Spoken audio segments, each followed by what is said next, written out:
ఆకుమాను మండలం పెద్దివారిపాలెం కొమ్మూరు గ్రామాలలో తెలుగుదేశం పార్టీ ప్రతిపాడు నియోజకవర్గ అభ్యర్థి బొర్ల రామాంజనేయులు సూపర్ 6 ప్రచారం నిర్వహించారు. అందులో భాగంగా ముస్లిం సోదరులు నిర్వహించిన ఇఫ్తార్ విందు కార్యక్రమంలో పాల్గొన్నారు. ముస్లింలు ఎంతో పవిత్రంగా రంజాన్ నెల ఉపవాసాలు ఉండి రంజాన్ పండుగను ప్రత్యేక భక్తి శ్రద్ధలతో జరుపుకుంటున్నారన్నారు. చంద్రబాబు నాయుడు ఆదేశాల మేరకు సూపర్ 6 ప్రచారంలో భాగంగా ర్యాలీ నిర్వహించి బీజేపీ, జనసేన, టీడీపీ ఉమ్మడి పరిపాలనకు అందరూ పట్టం కట్టాలన్నారు. సంక్షేమ పథకాలు ప్రజల్లోకి తీసుకువచ్చే బాధ్యత తనపై ఉందన్నారు. పలువురు తెలుగుదేశం పార్టీ నాయకులు, ముస్లిం సోదరులు ర్యాలీలో పాల్గొన్నారు. ముఖ్యమంత్రులు నీలం సంజీవ్ రెడ్డితో మొదలుకొని చంద్రబాబు నాయుడు గారు మూడవసారి ముఖ్యమంత్రి వరకు 2014-18 వరకు మనకు 30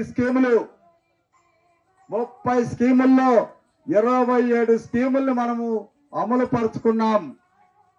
మరి జగన్మోహన్ రెడ్డి వచ్చిన తర్వాత 75 సంవత్సరాలుగా వచ్చినటువంటి మన స్కీములన్నీ రద్దయ్యాయి. అవి మీకు ఈరోజు పాంప్లెట్ రూపంలో మీ ఇంటింటికి ఇచ్చాను. ఒక దళిత బిడ్డగా మీలాగే పుట్టి ఒక ఐఏఎస్ ఆఫీసర్గా ఇదే జిల్లాలో కలెక్టర్గా పనిచేశాను. ఇదే చర్చి నిర్మాణానికి నాతో పనిచేసినటువంటి మార్క్ ఇక్కడ నా సహకారాలతో చర్చి పూర్తి చేసుకున్నాం. 2 సార్లు చర్చి కార్యక్రమాలకు నేను వచ్చాను. నా దళిత బిడ్డల గురించి ఆలోచించాను.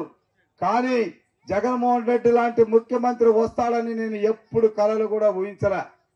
ఎందుకంటే స్వతంత్రం వచ్చినప్పటి నుంచి పోరాడి సాధించుకున్నటువంటి మా హక్కుల్ని ఒక్క పెన్నుపోటుతో రద్దు చేసినటువంటి దుర్మార్గుడు జగన్మోహన్ రెడ్డి. నేను ఈరోజు అడుగుతున్నా నా దళిత బిడ్డల్ని, భూమి కొనుగోలు పథకం చంద్రబాబు నాయుడు గారు పెట్టి అరెకరమో ఎకరమో కొని రైతుగా మారిస్తే జగన్మోహన్ రెడ్డి ఏం ఆలోచిస్తున్నాడో తెలిసినా, దళిత బిడ్డలు ఎప్పుడు కూలీలుగానే ఉండాలి, వాళ్ళు రైతుగా ఎదగకూడదు, రైతు అనేటువంటి పదం వాళ్లకు అర్హత లేదని చెప్పి భూమి కొనుగోలు పథకాన్ని రద్దు చేశాడు. మన పిల్లల్ని విదేశాలకు పంపడానికి ఆ రోజు చంద్రబాబు నాయుడు గారు 15 లక్షల రూపాయలు ఖర్చు పెట్టి విదేశాలకు పంపిస్తే దళిత బిడ్డలు అమెరికాకి ఎందుకు, ఇక్కడ నాకు ఓటేయడానికి ఉండాలని చెప్పి ఆ స్కీమును రద్దు చేశాడు.